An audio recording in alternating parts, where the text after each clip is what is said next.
श्री सच्चिदानंद सद्गुरु साईनाथ महाराज की जय।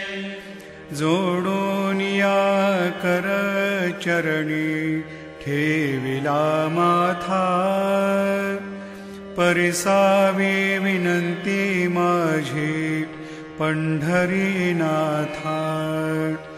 असो नसो भाव आलो तुझी ठाया, कृपा दृष्टी पाहे मजकडे सद्गुरु राया। अखंडित सावे ऐसे वाटते पायी, सांडूनी संकोच ठाव थोडासा देई।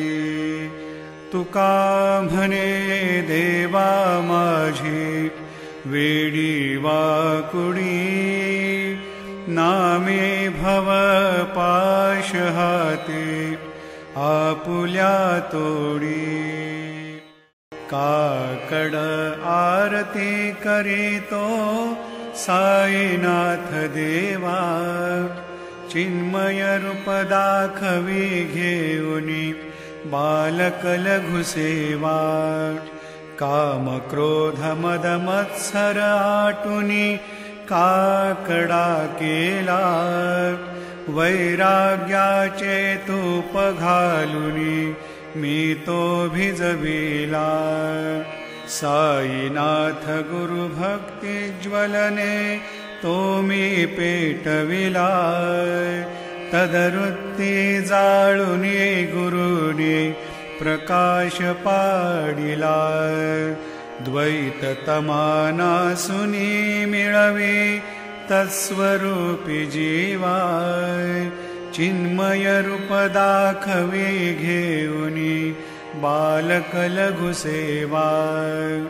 काकड आरती करीतो साईनाथ देवा, चिन्मय रूप दाखवी घेऊनी बालक लघु सेवा।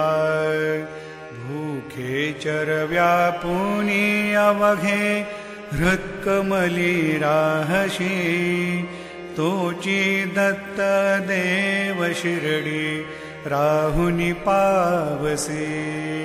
राहुन येथे अन्यस्त्र हितो भक्तास्तव धावसे, निरसुनिया संकटा दासा अनुभव दाविसे। न कळे त्वल्लीला हि कोण्या देवा वा मानवा, चिन्मय रूप दाखवी घेऊनी बालक लघु सेवा। काकड आरती करीतो साईनाथ देवा, चिन्मय रूप दाखवी घेऊनी बालक लघु सेवा। त्वद्यशदुन्दुभिने सारे अंबर हे कोंदले, सगुण मूर्ती पाहण्या आतुर जन शिरडी आले। प्राशुनी त्वद्वचनामृतामुचे देह भान हरपले, सोडुनिया दुरभिमान मानस त्वच्चरणी वाहिले। कृपा करोनी साई माऊली दास पदरी घ्यावा, चिन्मय रूप दाखवी घेऊनी बालक लघु सेवा। काकड आरती करीतो साईनाथ देवा, चिन्मय रूप दाखवी घेऊनी बालक लघु सेवा।